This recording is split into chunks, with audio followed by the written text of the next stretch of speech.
Hi there, welcome to my YouTube channel. This is Tina from tinaheals.com, and this video is about Taurus ascendant, a second house Gemini moon, and Scorpio sun, which is a seventh house Scorpio sun, because here you have your ascendant to Taurus and your polarity is Scorpio, your seventh house. And interesting because both these are angular houses and they hold a lot of power. So any planets in the angular houses have a lot of power.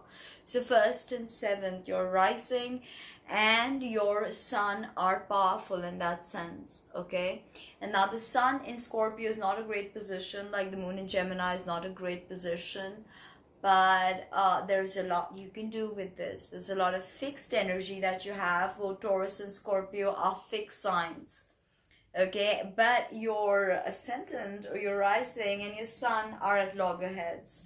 So oftentimes the ascendant is how the world perceives you, and the sun is how you want the world to perceive you. So there is a dichotomy of that's playing out with that idea, that concept. So you have your rising sign in fixed earth ruled by Venus, and you have your moon in mutable air ruled by Mercury. Uh, Traditionally, again, moon and Mercury not a great placement, okay, because Mercury, moon, not friends.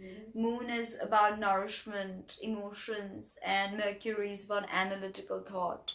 So you see there's a disparity in the vibe with moon in Gemini, very conflicted, very dualistic. And your sun is obviously being in Scorpio, fixed water, ruled by Mars again, or Pluto if you look at the modern rulership. But I would say Mars, because Mars is also the sole ruler of Scorpio. So there's a very Martian way about the Scorpio sun, okay? And especially if you have your Mars there with your sun. A very powerful position for a sun if you know how to use the seventh house. So let's understand the ascendant of the rising. So the degree of the zodiac rising on the eastern side of the horizon at the moment of your birth is your ascendant degree, and the sign on which it falls is your rising sign. So this is the most you part of the chart. It is how you are plugged into the matrix, is the Jungian mask you wear to interface with society. It is how the world perceives you. It is how you look, your physical body, your psychological makeup. A lot of you goes in the ascendant, okay? It is the helm of your natal chart, okay? Mercury finds his joy here. Now, being a Taurus ascendant, when you walk into a room, people definitely notice the Venus in you. They notice that stable side of you. Taurus, think of the glyph, bull, stability, endurance, discipline, hard work, loyalty, commitment, all of that sort of exudes in your aura, and people see that. People can see you're sincere, and you're the archetype of the builder, and you like rooting. So you're always looking to root, whether be it with friendships, partnerships, work. Taurus understands money, because this is the sign that deals with banking, finances, the creative arts, as well as agriculture, the physical body. So Taurus ascendant, it's a very embodied experience, very tactile. You engage with the world through your five senses. Think of the five-petaled a star that Venus draws across the sky during her 8-year-old orbit around the sun. This is the five senses, and this is how Venus seduces us into incarnation. So Taurus, you're definitely about building, because you understand money, you understand value, the value of things, you understand beauty, and you engage with it through touch, through smell, eating. You love food, you like to feed, you like to cook, you like to just call people over, have a party, be very generous, okay? Because there's a very giving side to Taurus, of course, a huge connection with food. If you put on too much weight, then Taurus, you can find it difficult to lose that, okay? It can be quite difficult. We have to understand the placement of Venus to truly understand your sixth house of health, of course, which is Libra. Taurus also rules the throat, so people probably notice your beautiful voice that you have. Okay, and it also rules the thyroid. Any thyroid hormonal imbalances will see you putting on weight. Again, something that is not easy for you to lose. Uranus and Taurus, this transit has been devastating, like electrical storms on fixed Earth. But think of how oak trees root even deeper when there are such threats. So that's what you're doing, Taurus. You're rooting. You're going deeper and deeper, whether be it in body consciousness or whether you're rooting and grounding with the earth. You are rooting and going deeper and deeper within. And this is going to be a time of epiphanies like none other.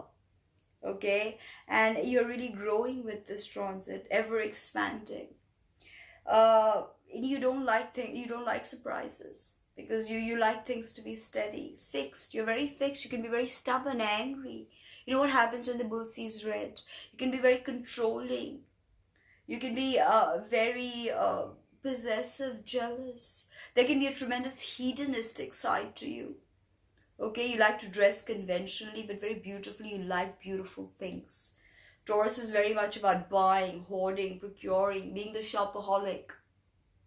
Okay, can be very, very stubborn. Bull, think of bulls and being stubborn. That's the Taurian archetype. And you especially, anger, violence, because you have the Scorpio polarity playing out. Okay. You love rooting. So oftentimes being a Taurus ascendant, you want to help other people root. Okay, and you want to rescue people. So oftentimes a damsel in distress trope is very workable with you. And it is also true that sometimes Taurus women play the damsel in distress. And a way to a Taurus and a Cancerian's heart is through their stomach. That part is correct. Now, love giving gifts, love receiving gifts, can be hedonistic, of course, arrogant and all of that.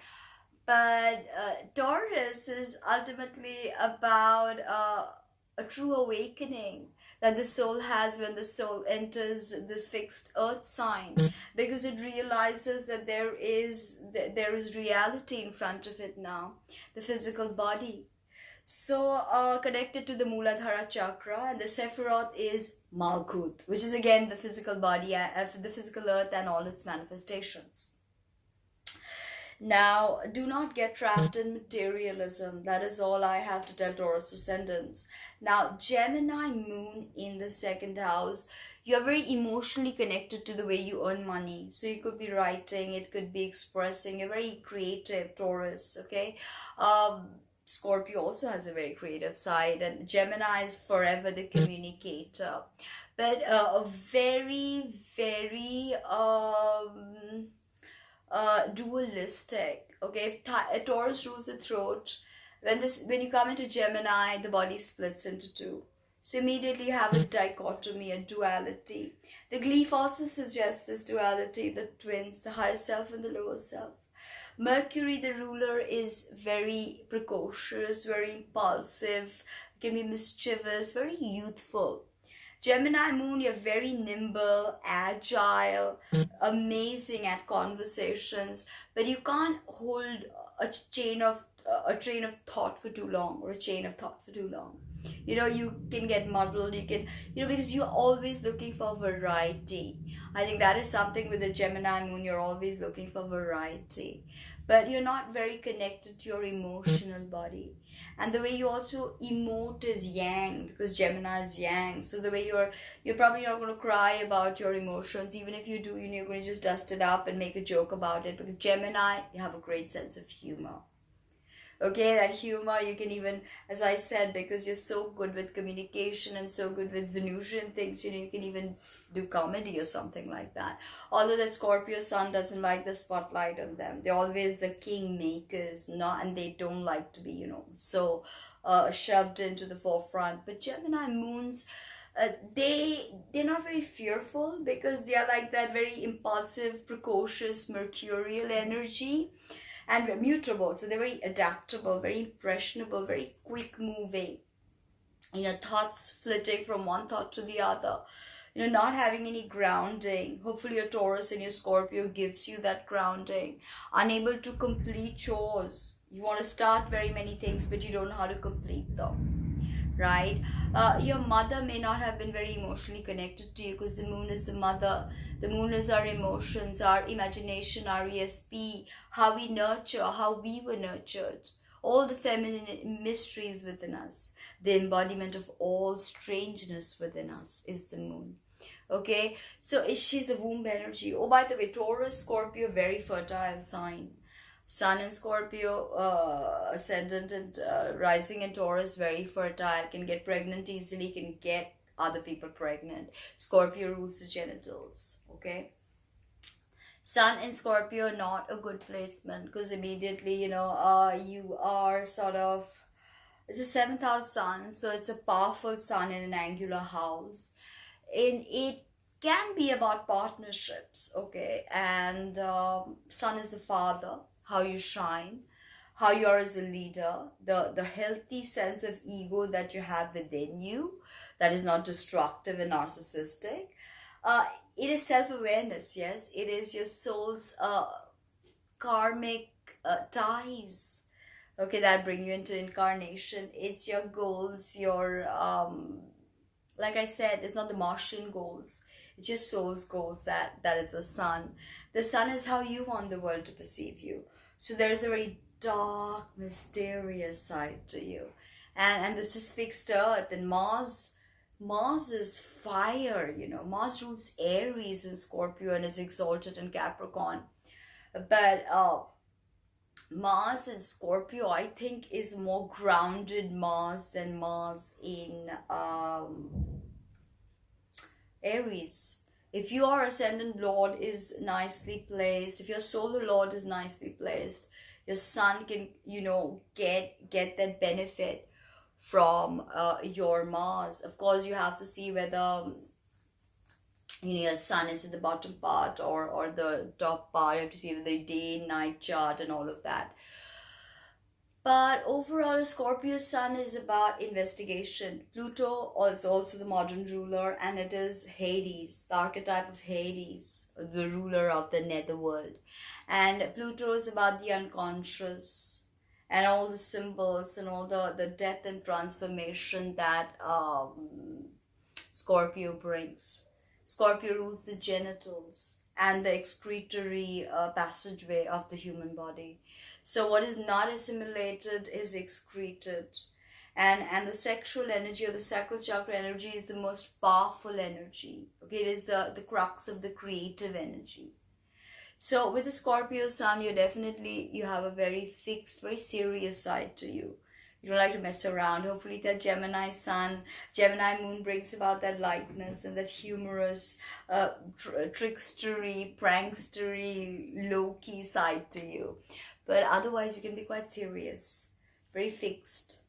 Anger, because Mars and Venus are your solar and your rising rulers, and they are at loggerheads, so depending upon, of course, how Mars is in your chart, it could create problems with sexuality, sexual repression, problems with the father. Sun and Scorpio people have problems with the father.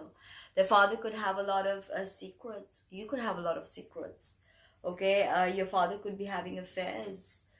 You could be doing the same. So Sun in Scorpio, but Scorpio is a very understated sign, and they get a lot of flack, something that they don't really deserve, because they're very intense and they see things that none of the other signs can see.